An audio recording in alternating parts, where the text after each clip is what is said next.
జిల్లా కల్లూరులో మహిళా ఎస్ఐపై చేయి చేసుకున్న కాంగ్రెస్ నేత రంగంలోకి దిగిన పోలీసులు, నిందితుడిని అదుపులోకి తీసుకున్న పోలీసులు.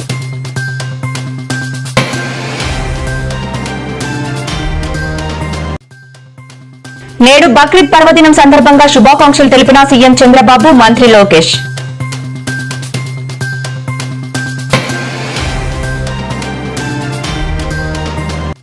కాళేశ్వరంపై కేటీఆర్ సంచలన వ్యాఖ్యలు. కాంగ్రెస్, బీజేపీవి రెండు పార్టీలు నాటకాలాడుతున్నాయంటూ మండిపాటు.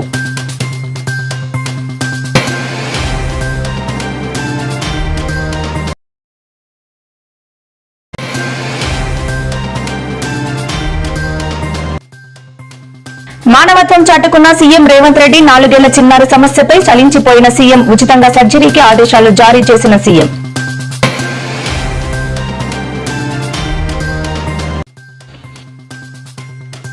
7 రోజుల్లో 1 కోటి మందికి పైగా రేషన్ సరఫరా చేశామని స్పష్టం చేసిన మంత్రి నాదెండ్ల మనోహర్.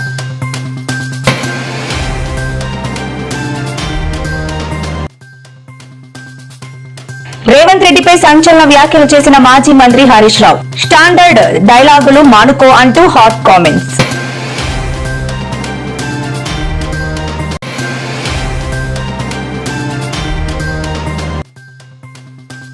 ఏపీలో శాంతి భద్రతలపై ఏపీ మాజీ CM YS Jagan tweet. Chandrababu పాలనలో వ్యవస్థలు పూర్తిగా నిర్వీర్యం అయిపోయింది అంటూ ధ్వజం. జిల్లా కల్లూరులో కాంగ్రెస్ నేతలు రెచ్చిపోయారు. వీధి నిర్వహణలో ఉన్న మహిళా ఎస్ఐపై దాడి చేశారు. ఆమె ఛాతీపై చేయి వేసి పక్కకు తోసేశారు. దీంతో రంగంలోనికి దిగిన పోలీసులు నిందితుడిని, అతని అనుచరులను అదుపులోకి తీసుకున్నారు. వివరాల్లోకి వెళితే కాంగ్రెస్ నేత రాయులు రాము సహా అతని అనుచరులు పోలీసులను దూషిస్తూ మహిళా ఎస్ఐతో వాగ్వాదానికి దిగారు. పరుష పదజాలంతో ఆమెను దూషించారు. దీంతో ఎస్ఐ హరిత రాముపై చేయి చేసుకున్నారు. కాంగ్రెస్ నాయకుడు రాము నన్నే కొడతావా అంటూ విధి నిర్వహణలో ఉన్న ఎస్ఐ హరిత పట్ల అనుచితంగా ప్రవర్తించాడు. ఆమెపై దాడి చేసే ప్రయత్నం చేశాడు.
బక్రీద్ పర్వదినం సందర్భంగా ముస్లిం సోదరులకు ఆంధ్రప్రదేశ్ ముఖ్యమంత్రి చంద్రబాబు నాయుడు, మంత్రి నారా లోకేష్ సోషల్ మీడియా వేదిక ఎక్స్ ద్వారా శుభాకాంక్షలు తెలిపారు. హజ్రత్ ఇబ్రహీం త్యాగ నిరతికి ప్రతీకగా నిర్వహించుకునే బక్రీద్ సందర్భంగా ముస్లిం సోదర సోదరీమణులకు ఈద్ ముబారక్ అని వారు పేర్కొన్నారు.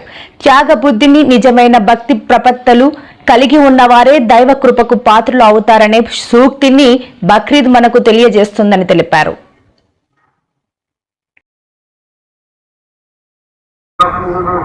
أرسله بالحق بشيرا ونذيرا بين يدي الساعة من يطع الله ورسوله فقد رشد ومن يعصهما فإنه لا يضر الله شيئا إلا نفسه. الله أكبر الله أكبر لا إله إلا الله والله أكبر الله أكبر ولله الحمد.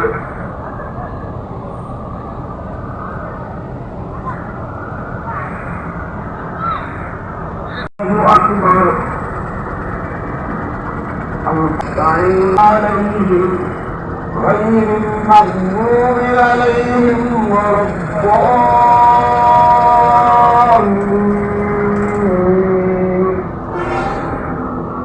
ويل لكل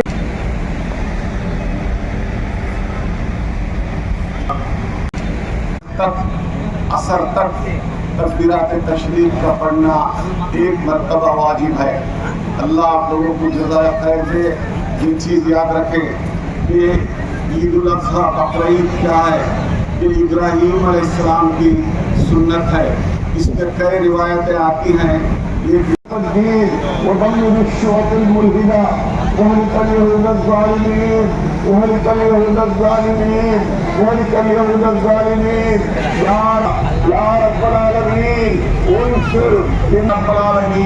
اللهم اعتقنا من نوم الغفلة ونبانا من اغتنام الجهلة وانفقنا ربنا اغفر لنا ولإخواننا الذين سبقونا بالإيمان ولا تجعل في قلوبنا غلا للذين آمنوا بالفلسطين. انصرنا يا رب العالمين على الغزة. انصرنا جميعا الذين مظلومون من أخوان الأخرى يا رب العالمين يا رب العالمين. سبحان الله.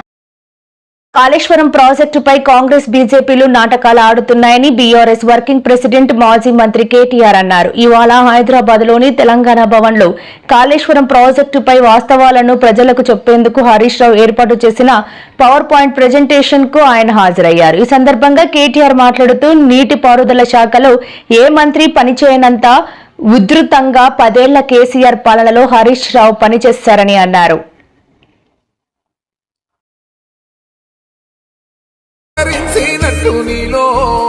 నింగివాలు జడన సింగిడి పువ్వులే కొత్త కొత్త సంభరాలో 7 సంద్రాలు దాటొచ్చి ఊరు చేరావు ఇంకెన్ని చిత్రాలు ముందు చూడాలు.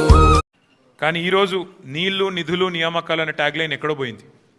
ఇవాళ ఏం జరుగుతుంది రాష్ట్రంలో అంటే నిందలు దందాలు చందాలు బీఆర్ఎస్ మీద నింద. కానీ ఈరోజు నీళ్లు నిధులు నియామకాలు అనే ట్యాగ్ లైన్ ఎక్కడో పోయింది. ఇవాళ ఏం జరుగుతుంది రాష్ట్రంలో అంటే నిందలు దందాలు చందాలు బీఆర్ఎస్ మీద నిందలు బిల్డర్లతో కాంట్రాక్టర్లతో దందాలు రాహుల్ గాంధీకి చందాలు. ఇది ఇవాళ ఈ కాంగ్రెస్ ప్రభుత్వం చేస్తున్న పని.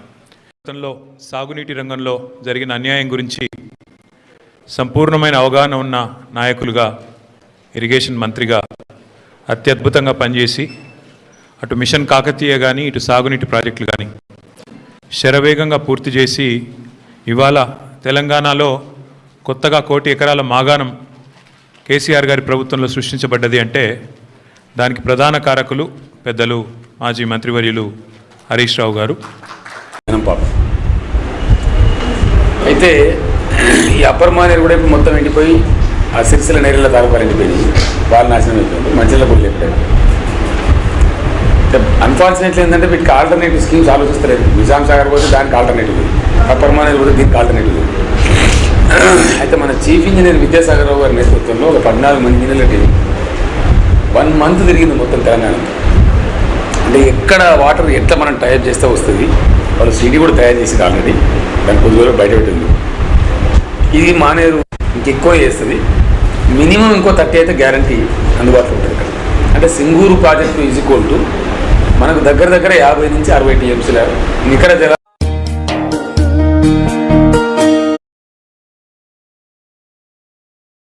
ఆంధ్రప్రదేశ్లో ఎండలు మండిపోతున్నాయి. రాష్ట్ర వ్యాప్తంగా అధిక ఉష్ణోగ్రతలు నమోదవుతుండటంతో ప్రజలు తీవ్ర ఇబ్బందులు ఎదుర్కొంటున్నారు.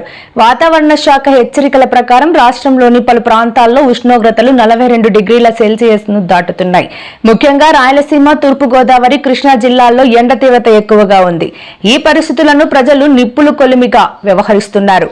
ఏసీలో నుంచి బయటకు వస్తే ఓవెన్లోకి వచ్చినట్లుందంటూ మళ్లీ ఏసీ గదులకే పరిమితమయ్యారు.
బక్రీద్ సందర్భంగా లక్షలాది గోవులను చంపిన పాపం ప్రతి ఎంపీకి, వారి కుటుంబానికి తాకుతుందని బీజేపీ ఎమ్మెల్యే రాజా సింగ్ అన్నారు. వ్యవసాయానికి పనికి వచ్చే ఆవులను, ఎద్దులను చంపడం పాపమని అన్నారు. వాటిని చంపిన వారికి ఎంత పాపం తగులుతుందో అంతే పాపం భారతదేశంలోని ప్రతి ఎంపీకి తగులుతుందని చెప్పారు.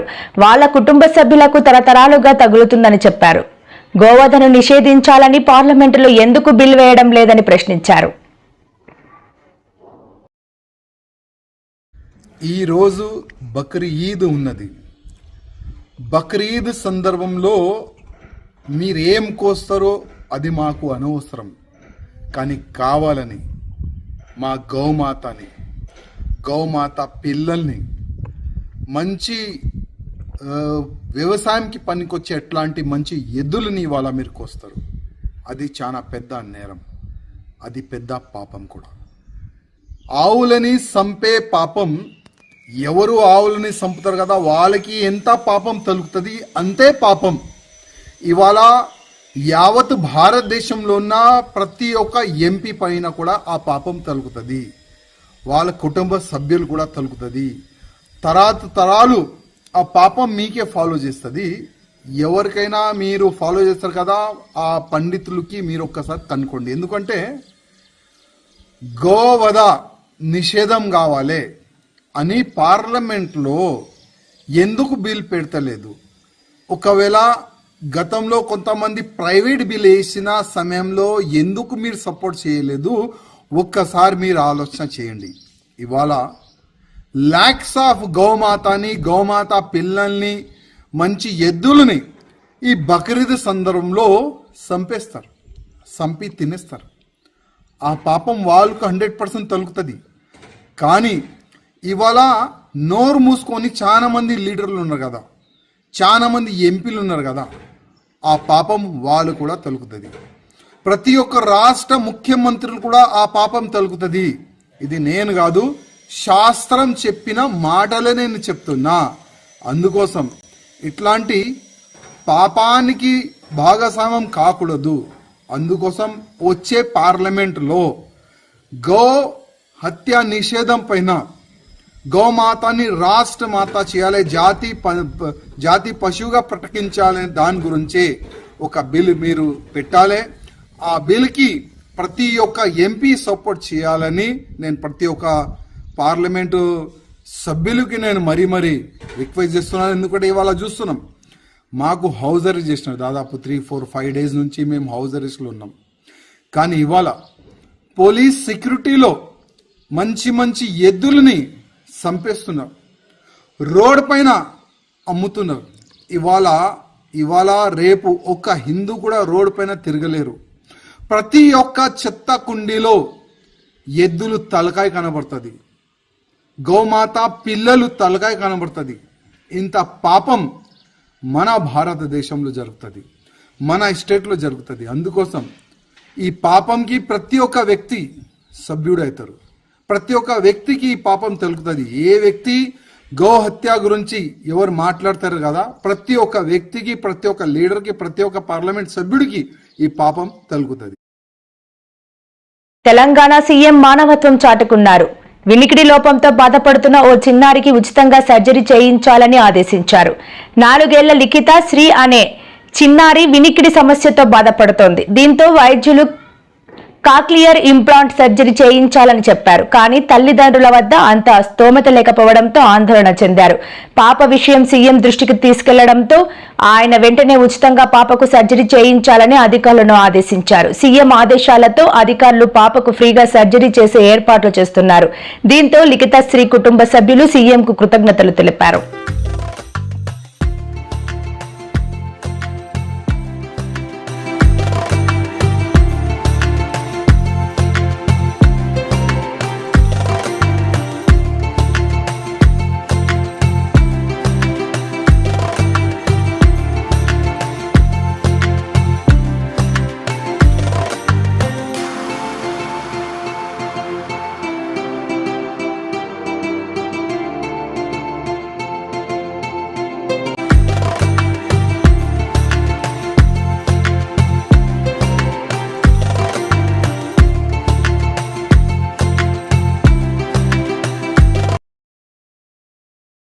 రాష్ట్ర ప్రజా పంపిణీ చరిత్రలో ఒక గొప్ప మైలురాయిగా 7 రోజుల్లో 1 కోటి మందికి పైగా రేషన్ సరుకులు అందించడం గర్వకారణమని రాష్ట్ర ఆహార, పౌర సరఫరాల మరియు వినియోగదారుల శాఖ మంత్రి నాదెండ్ల మనోహర్ పేర్కొన్నారు.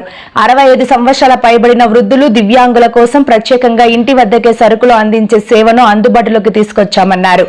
ఇప్పటి వరకు 11,05,439 మందికి ఈ విధంగా పంపిణీ చేసినట్లు వెల్లడించారు. రేషన్ తీసుకునే కుటుంబాల సంఖ్యలో గణనీయమైన పెరుగుదల కనిపిస్తుందన్నారు.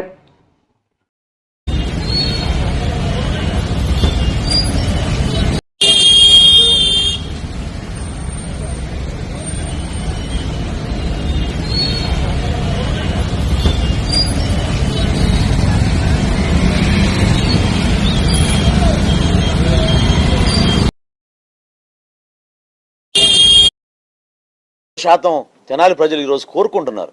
దయచేసి మీరు రేపటి రోజున అక్కడ వచ్చి పర్యటనకి మీరు ప్రజల్లో మళ్ళీ ఇంకోసారి అనవసరమైన రాద్ధాంతం సృష్టించి ప్రజల మధ్య విభేదాలు సృష్టించి సో రేపటి నుంచి రాష్ట్ర వ్యాప్తంగా రైస్ కార్డ్ సర్వీసెస్ ఎనేబుల్ చేస్తున్నాం. దాని అర్థం ఏంటంటే కొత్త రైస్ కార్డు కోసం దరఖాస్తు చేసుకోవచ్చు.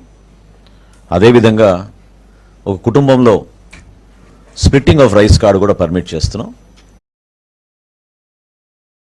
కాళేశ్వరం ప్రాజెక్టుపై కాంగ్రెస్ ప్రభుత్వం దుష్ప్రచారం చేస్తోందని, వాస్తవాలను పవర్ పాయింట్ ప్రజెంటేషన్ ద్వారా ప్రజలకు చెబుతామని మాజీ మంత్రి హరీష్ రావు అన్నారు. ఇవాళ హైదరాబాద్ లోని తెలంగాణ భవన్ లో కాళేశ్వరం ప్రాజెక్టుపై పవర్ పాయింట్ ప్రజెంటేషన్ సందర్భంగా ఆయన మాట్లాడుతూ కాళేశ్వరంపై కాంగ్రెస్, బీజేపీలు అవాస్తవాలు చెబుతూ బట్ట కాల్చి మీద వేసే ప్రయత్నం చేస్తున్నాయని ఆరోపించారు.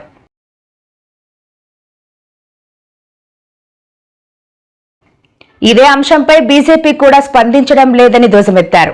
సీఎం రేవంత్ రెడ్డి కాళేశ్వరం కుప్పకూలిందంటూ స్టాండర్డ్ డైలాగ్ కొడుతున్నాడని, అవి మానుకోవాలని అన్నారు. ప్రాజెక్ట్ కాస్ట్ పెరిగింది అని కొంతమంది మాట్లాడుతున్నారు.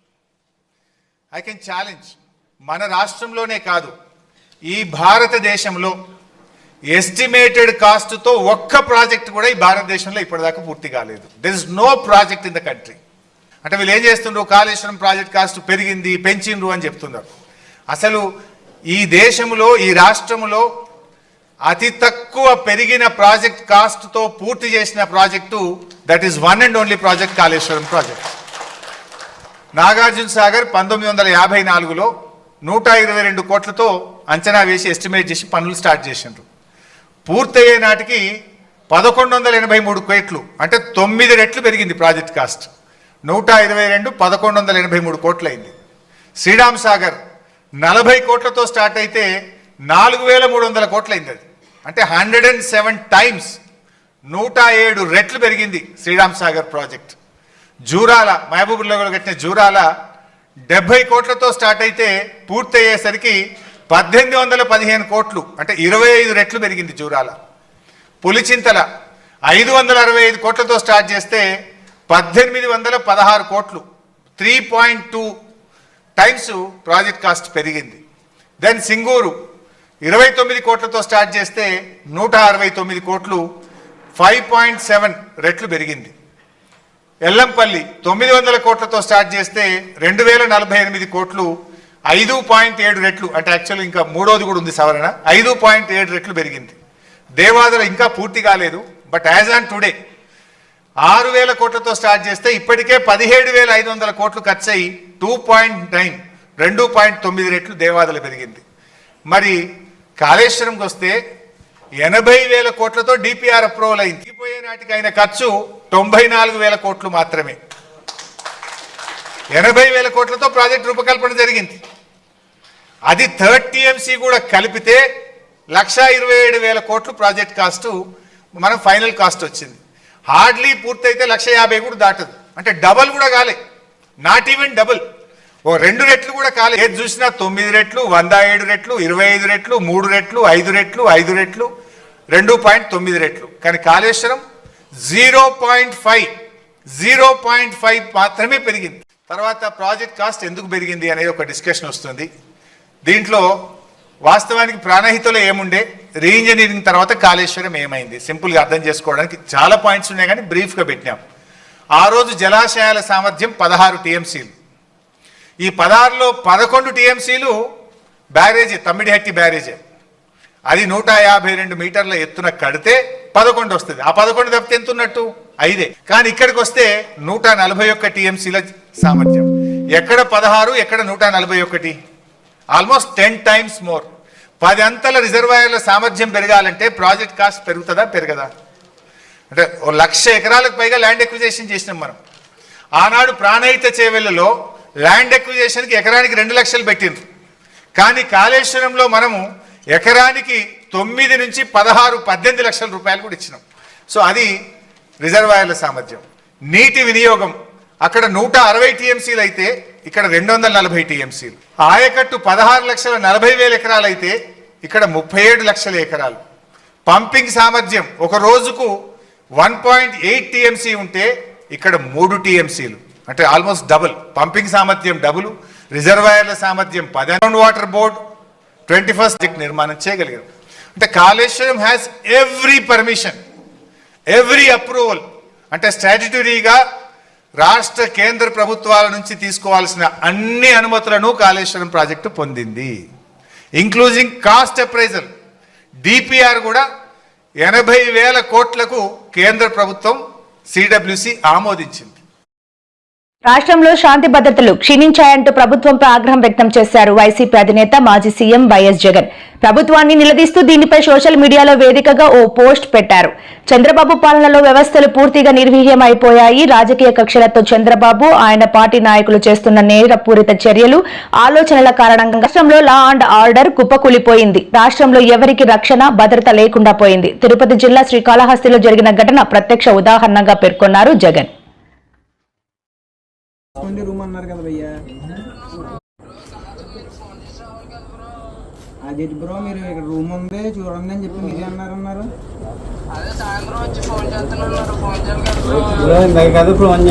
ఫోన్ చేస్తే వచ్చి చూసుకోండి రూమ్ అన్నారు కదా భయ్యా. ఉండ పలానా కొట్టబోతు చెప్తున్నాను అటు సొల్లు మాట్లాడు. 4,000 నిన్న రూమ్ లో ఏం చేశారా మీరు? చూసిన వాళ్ళు చెప్పిన వాళ్ళు చెప్పారు. నిన్న రూమ్ లో ఏం చేశారు మీరు? వచ్చారా? మరి ఇప్పుడు వచ్చిన నాటకాలు తింటారట మీరు? ఇప్పుడు వచ్చిన నాటకాలు తింటారేటి? ఇప్పుడు వచ్చి మేమైతే ఇప్పుడు నిన్న వచ్చారు. మళ్ళా నిన్న ఎప్పుడైనా నైట్ వచ్చి పడుకుని పెట్టరా? మీ సొంత లేదు ఏమన్నా రూమ్ తీసుకున్నా ముందు స్టేషన్ తెలుసుకున్నా లోపల నెంబర్ బోర్డులు ఉన్నాయి.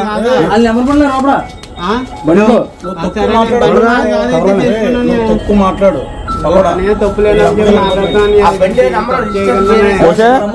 ఫోన్ సైలెంట్ లేదు కదా, వస్తారు కదా నీకు. రూమ్ ఉందని చెప్పాడు, రూమ్ మీద చెప్పాడా? రూమ్ అద్దెకిస్తా అని చెప్పాడు. మధ్యాహ్నం మాట్లాడిన అన్నాడు. తాళం తీసుకుందా? తీసుకుందా? ఎవరు తీసినది? అందుకే బ్రో మేము సో వేసున్నాయి తాళం ఇప్పటికంటే తాళాలు నా దగ్గర ఉన్నాయి, ఇంట్లో ఉన్నాయి. అది తీసేరేమో సపరేట్ గా తెచ్చి మనకు తాళం ఏమన్నా మరి అంటే ఇది చెప్పేదాని ఎవడాడు కంపెనీలో కుర్రోళ్ళకి ఫోన్ చేశారు, రైళ్ళు కంపెనీలో కుర్రోళ్ళు వచ్చి మాట్లాడమని నాతో అని చెప్పాను. ఇక్కడ వర్కర్స్ అని చెప్పాడు. ఇచ్చేద్దామని నువ్వు కంపెనీలో కుర్ర కన్నాడు. ఇవన్నీ బ్రో మనోడే మాట్లాడు. రే అబ్బాసు స్టేషన్ లో మాట్లాడదు, ఇక్కడ ఏం మాట్లాడేది ఏం లేదు. ఓకే అది police station sir. Hello sir, station నుంచి అండి సార్. ఒకసారి రీసెంట్లీ ఆల్రెడీ మీరు కంప్లైంట్ ఒకటి రేస్ చేసామండి. అంటే ఏమనంటే ఇంటికి తాళవేస్తుంది, నీళ్ళు మీరు రెంట్ ఇద్దామని చూస్తున్నాం. మీరు చట్ట ప్రకారంగా చర్యలు తీసుకొని చట్ట ప్రకారంగా శిక్షించాల్సింది పోయి చట్టాన్ని మీ చేతిలో తీసుకొని నడి రోడ్డు మీద యువకుల చిత్రహింసలకు గురి చేసి వీడియోల ద్వారా మీరు ప్రపంచానికి ఏమి సందేశం ఇవ్వదలుచుకున్నారో ఒకసారి మీరు అర్థం చేసుకోండి. ప్రభుత్వాలు ఉంటావంటే పోతావంటే, మొన్న జగన్ గారు ముఖ్యమంత్రి ఉన్నారు, ఈరోజు చంద్రబాబు గారు ఉన్నారు, రేపు రాబోయే జగన్మోహన్ రెడ్డి గారే. ఖచ్చితంగా మీరు ఎంతటి వారైనా సరే, ఏ సామాజిక వర్గం అయినా సరే, చట్టాన్ని చేతిలో తీసుకొని చట్టాన్ని అపహాస్యం చేసే విధంగా మీరు ఆ వీడియో మొత్తాన్ని వైరల్ చేస్తూ ఉంటే మీరు ఏం సందేశాన్ని సమాజానికి పంపుతారో ఒకసారి గుర్తు చేసుకోండి. 3 రాజధానులపై వైసీపీ పార్టీ యూటర్న్ తీసుకున్నట్లు తెలుస్తోంది. ఈ మేరకు ఆ పార్టీ మాజీ మంత్రి జోగి రమేష్ చేసిన వ్యాఖ్యలు ప్రస్తుతం రాష్ట్ర వ్యాప్తంగా చర్చనీయాంశంగా మారాయి. గత అసెంబ్లీ ఎన్నికల్లో ఓటమిపై ఆయన స్పందించిన వీడియో ఒకటి ప్రస్తుతం సోషల్ మీడియాలో వైరల్ గా మారింది. ఆ వీడియోలో జోగి రమేష్ ఏపీ రాజధాని అమరావతి, ఇక నుంచి రాష్ట్రానికి సింగిల్ రాజధాని అని, గతంలో 3 రాజధానుల సిద్ధాంతం వల్ల వైసీపీ తీవ్రంగా నష్టపోయిందని చెప్పుకొచ్చారు. రాష్ట్ర ప్రజలు ఇంతటి తీర్పు ఇచ్చిన తర్వాత మేం 3 రాజధానుల్లో జోలికి వెళ్లమని, జగన్ మళ్లీ సీఎం అయ్యాక అమరావతిలోనే రాజధాని నిర్మాణం కొనసాగిస్తామని తెలిపారు. ఒకటే చెప్తా ఉన్నాం, ఇప్పుడు స్టిల్ చెప్తా ఉన్నాం, అమరావతి రాజధాని ఎక్కడికి పోదు. రేపు మేము అధికారంలోకి రాబోతా ఉన్నాం, జగన్మోహన్ రెడ్డి గారు ముఖ్యమంత్రి అవ్వబోతా ఉన్నాడు. అమరావతి రాజధాని తప్పనిసరిగా చంద్రబాబు నాయుడు గారు చెప్పాడు, రేపు మేము చేసి చూపిస్తాం, కట్టి చూపిస్తాం. ఎందుకంటే మొన్న జరిగిన ఆర్థిక సంక్షోభం రేపు ఉండదు కాబట్టి, కరోనా కష్టకాలం ఉండదు కాబట్టి, రేపు రాబోయే మా ప్రభుత్వంలో బ్రహ్మాండంగా అమరావతి రాజధాని ప్రజలకు అందిస్తామని చెప్పేసి మీ ద్వారా, బిగ్ టీవీ ద్వారా కూడా ప్రజలకు చెప్తా ఉన్నాను సార్. ప్రజల మనసుల్లో ఉన్న భావాన్ని, ఎన్నికల్లో ప్రజలు ఇచ్చిన తీర్పుని ఎవరైనా గౌరవించాల్సిందే సార్. ఎందుకంటే మననం చేసుకోవాలా. ఇప్పుడు క్షేత్రస్థాయిలో ప్రజలు మనల్ని 3 రాజధానులు అన్న తర్వాత ఏ విధంగా మనకి వాళ్ళు ఇచ్చిన జవాబు ఏంటి, వాళ్ళు మనకి ఇచ్చిన తీర్పు ఏంటి, దాన్ని ఆలోచన చేసుకొని ఏ పార్టీ అయినా కూడా సమీక్ష చేసుకోవాల్సింది. అట్లాగే మేము కూడా సమీక్ష చేసుకుంటాం. తప్పనిసరిగా మా జగన్మోహన్ రెడ్డి గారు రేపు రాబోయే రోజుల్లో ఈ ప్రాంతానికి, మా ప్రాంతానికి, మన ప్రాంతానికి బ్రహ్మాండంగా అభివృద్ధి చేయబోతా ఉన్నారు. అమరావతి రాజధాని ఆయన చేతుల మీదగానే కట్టి తీరుతామని చెప్పేసి ఇక్కడ ప్రజలకు కూడా తెలియజేస్తారు.